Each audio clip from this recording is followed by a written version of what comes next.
আলোকিত এই সময়ে দাঁড়িয়ে আমরা যখন মানবতার জয়গান গাই, ঠিক তখনই গাজীপুরের কাপাসিয়ার এক নিভৃত পল্লীতে ঘটে গেল মধ্যযুগীয় বর্বরতাকেও হার মানানো এক কালরাত।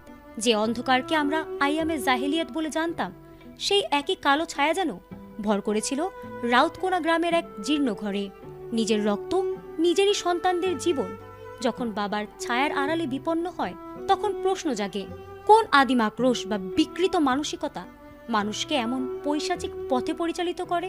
কেন এই নৃশংসতা? কিসের লোভে একটি সাজানো বাগানকে এক নিমেষের শ্মশানে পরিণত করার পরিকল্পনা করা হলো? গোপালগঞ্জ থেকে আগত এই পরিবারটি এক চিলতে সুখের আশায় ভাড়া বাসায় বসত গড়েছিল, কিন্তু প্রতিবেশীদের চোখে সেই সুখ ছিল কেবলই মরীচিকা। স্থানীয়রা বলছেন, গৃহকর্তা ফোরকান মিয়ার সাথে তার স্ত্রীর প্রায়ই তীব্র পারিবারিক কলহ লেগে থাকত। এমনকি এই গল্পের আড়ালে লুকিয়েছিল এক গভীর বিশ্বাসভঙ্গ। ফোরকান তার শ্যালককে চাকরি দেওয়ার প্রতিশ্রুতি দিয়ে নিজ বাসায় নিয়ে এসেছিলেন, কিন্তু কে জানত সেই চাকরির প্রলোভন আসলে ছিল যমদূতের আমন্ত্রণ। শুক্রবারের সেই অভিশপ্ত রাতের গল্পটি শুরু হয়েছিল সেই দীর্ঘদিনের পুঞ্জীভূত ক্ষোভ আর ষড়যন্ত্র থেকে।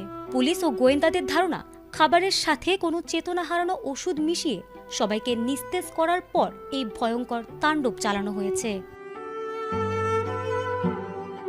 গল্পের সবচেয়ে লোমহর্ষক মোড়টি আসে ভোরের আলো ফোটার ঠিক আগে। এই ঘটনার প্রধান সন্দেহভাজন ফোরকান মিয়া পালিয়ে যাওয়ার পথে তার এক আত্মীয়কে ফোন করে বলেন, সব শেষ করে দিয়েছি। কি অদ্ভুত সেই স্বীকারোক্তি! পুলিশ ঘটনাস্থলে পৌঁছে কেবল রক্তস্নাত নিথর দেহগুলোই পায়নি, মরদেহের পাশে ছড়িয়ে ছিটিয়ে থাকা মাদক ও চেতনানাশকের আলামত পেয়েছে, যা প্রমাণ করে এটি ছিল একটি সুপরিকল্পিত হত্যাকাণ্ড। আইন শৃঙ্খলা রক্ষাকারী বাহিনী ইতোমধ্যেই আমরাইদ এলাকা থেকে ফোরকানের দুই ঘনিষ্ঠ সহযোগীকে জিজ্ঞাসাবাদের জন্য হেফাজতে নিয়েছে।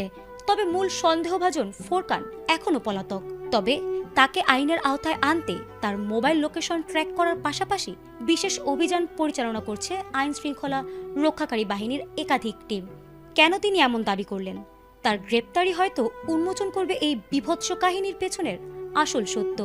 কাপাসিয়ার সেই শূন্য ঘরটি এখন কেবলই এক বিষাদময় প্রশ্ন হয়ে দাঁড়িয়ে আছে। মানুষের ভেতরকার পশুতুল্য হিংস্রতা কি তবে সব সম্পর্কে ছাপিয়ে যায়? ফারহানা হক, ATN বাংলা।